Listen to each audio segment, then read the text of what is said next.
Hey, welcome back to the Signature Movement. It's your girl Tanya D. Floyd. I'm about to lay it on down here. Got to brush my hair, put it back in the bun. But I was laughing at myself because now it's a very serious matter. So I have never had a problem saying, no, I'm not doing that. Okay, so it sounds counterproductive, counterintuitive, just bad all the way around when you think about it in terms of the workplace or work that needs to be done. Yeah, no, I'm not doing that. But if you hear me out, you listen to the story. So today I thought of it because like earlier I was talking to one of my folks and we were having a moment because I don't know, something told me to call her, and when I talked to her it made sense. But we were both having this kind of unrest, this uneasiness within ourselves. Like, well, aren't you supposed to be doing something? No, I did all that. I did that. I did that.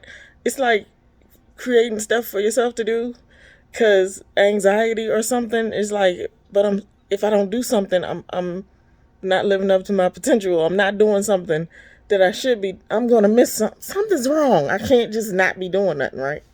So we were both having that similar thing. And I was like, you know what? We just got to learn how to chill.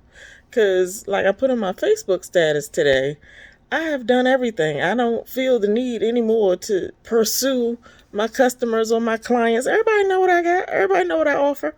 Everybody know how I'm different. I'm going to keep saying how I'm different and what I have to offer. But I'm not going to be chasing anybody. I'm going to be attracting them, okay? Because I get tired. Everybody get tired, right? But the thing is, when I'm at this kind of place in my life, it's because literally I've laid the foundation, I've built the walls, I done put all the pretty stuff on it. It's right there. It's built. Ain't nothing else to do. I don't have nothing else to put on it except maybe some creative thing will come to me at 3 a.m. I don't know. But anyway, I was going through that whole, I'm going to be at peace with learning how to chill and not tripping off of what I'm not doing right now. Because maybe right now I'm not supposed to be doing anything. God said, take a break, girl, be still. So I'm going to be still. Meanwhile, I done thought about taking these real estate CEs. Yeah, I need 15 hours before the end of this month. So I said, you know what? Prime time. Sit down and get your 3 hours at a time. So I knocked out one of those this evening. I'm going to do the next one tomorrow and the next one after that. But I'm going to get through that in the next few days, right? Before the weekend is over, I'm going to be finished.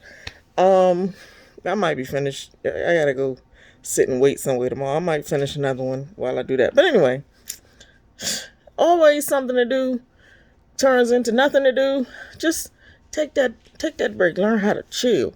But back to this. No, I'm just not going to be able to do that. So when I was thinking about my real estate classes, I remembered one time when I was in this group recently. I haven't.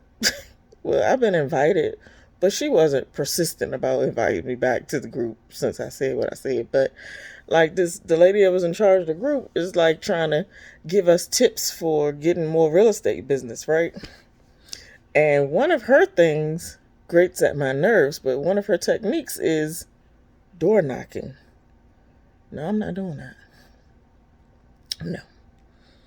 And when I said it, she was like, we were on a video call, and she was like, what do you mean? I'm like, no, I'm not doing that. I'm not built like that. I'm just not knocking on nobody's door asking them nothing about no real estate. I'll find another way. Matter of fact, I'll advertise through your what do you call it? The next door app, neighborhood, whatever it used to be called, neighborhood. Now it's next door. I'll advertise on that. So I did buy some zip codes on there to advertise through, but they ain't working for me. I mean, I don't see the results, so I'm gonna stop doing that too. Find something else. But no, I'm not knocking on nobody's door asking them to buy or sell a thing, because that's not how I'm built. Again, I'm attracting. I'm not pursuing nothing. I'm done with all that chasing people. I ain't chasing no relationships of any kind. Period. Not a man. None of it. Not doing it.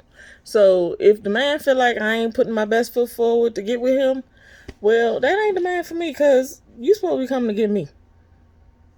Period. This is how I see it, right? I'm not doing that. No, I'm not doing that. But what's funny is I've told this story before, but I'm gonna tell y'all. So my cousin always just he a fool. He just keep laughing, and every time I see him, he says, "Floyd, when did your career end?" So here's the story to that. I'll take these off. They look funny. So around 1993 or 94, I don't remember if I had already had my daughter or if it was before I got pregnant with my daughter, but somewhere around the 90s, I was working in the federal government, and this executive had asked me, he gave me some books. He said, the dog done stole my slipper again. I don't have time. So he said, look, here are these books. I need you to take them to the Library of Congress. I was working on North Capitol Street, right by Union Station, and the Library of Congress is on the other side of the Capitol, right?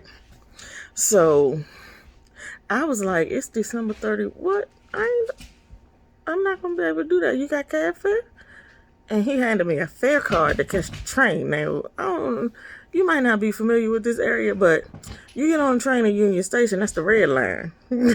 It's going to take you backwards to Metro Center.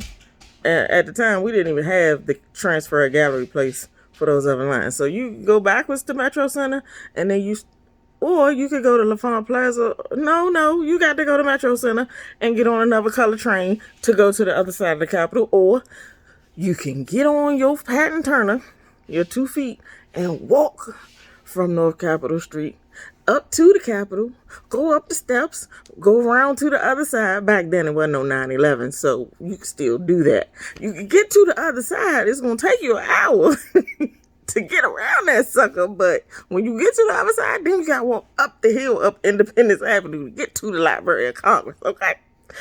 In December. I said, oh no, I can't do that. To the executive.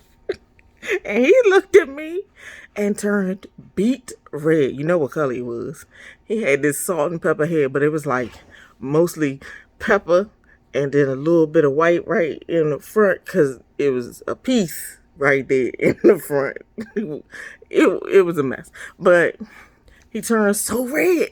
And he said, what do you mean? You can't? I said, it's freezing outside. I need a cab.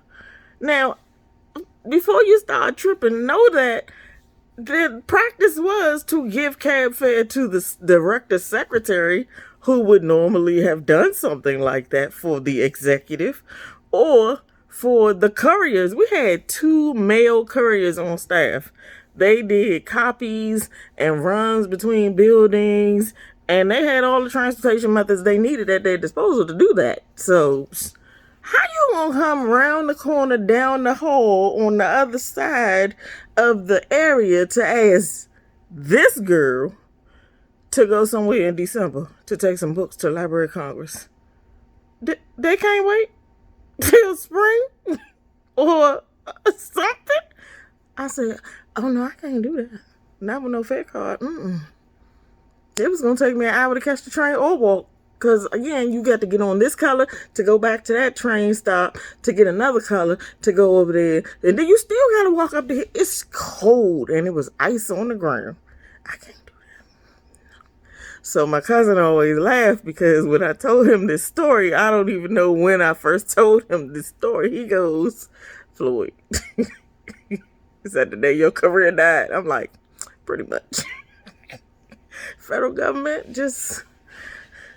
they didn't promote me beyond that. It was like, I guess I was damaged goods. But, I stand firm in my decision at this point in my life. I did the right thing because they ain't had no business treating me like that. But that day, everybody around me was just like, you know how people be like, oh, and they don't say nothing, but they be in the corner talking about you like, I don't believe she said that. Well, no, I can't do that. So, yeah, even then, they couldn't make me understand why I said something wrong or why I chose the wrong way. Even though my career went the way it did, which was nowhere fast, I ain't sorry for it. He ain't had no right to come do me like that. He ain't had no right to trash my career that way. Because even though they didn't understand who I was, I did. That's not for me. So...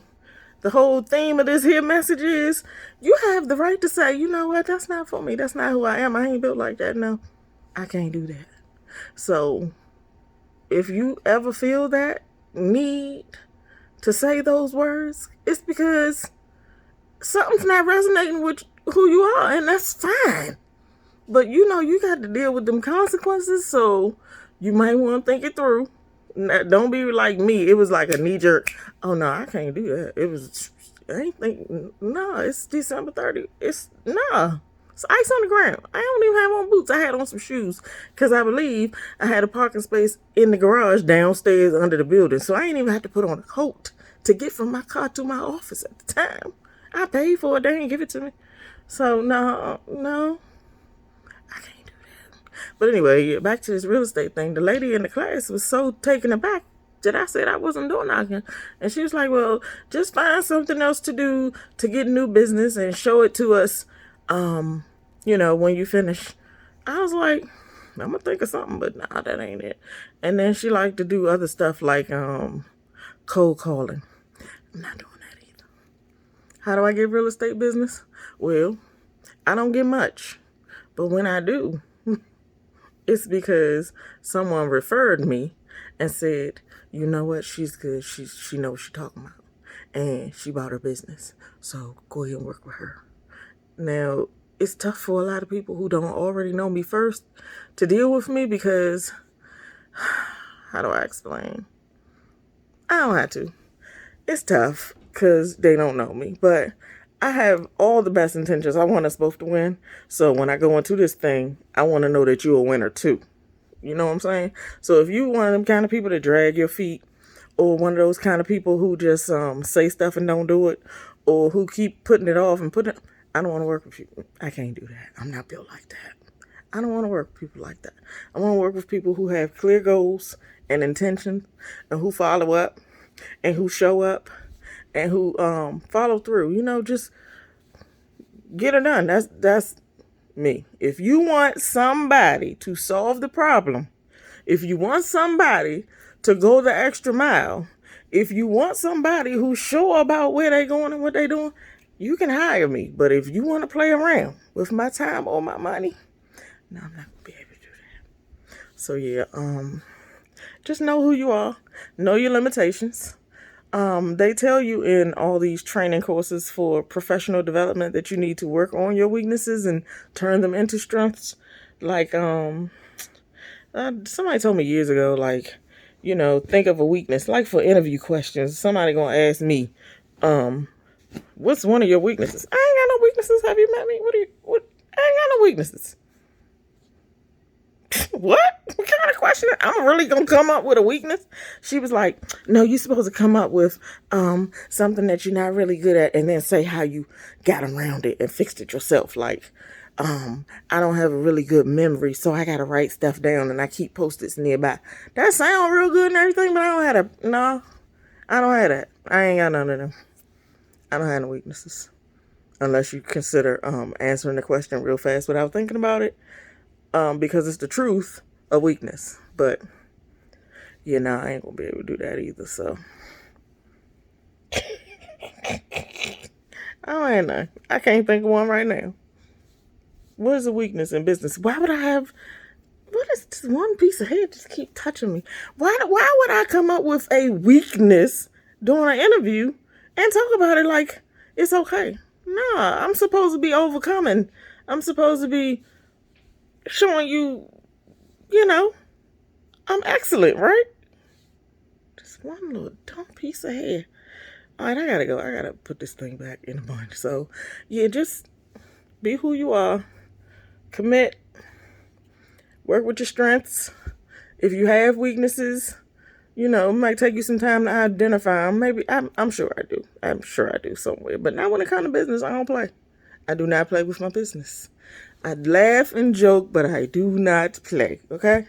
So, just stand firm in who you are and don't be afraid to say, no, I can't do that. I'm not doing that. I'm not doing that. No, I can't. No, I'm not doing that. See what I'm saying? Practice. Practice. Get that thing down, because people going to keep trying to play with you and your time and your money unless you say, no, that's not for me. And mean it, okay? Have a good night.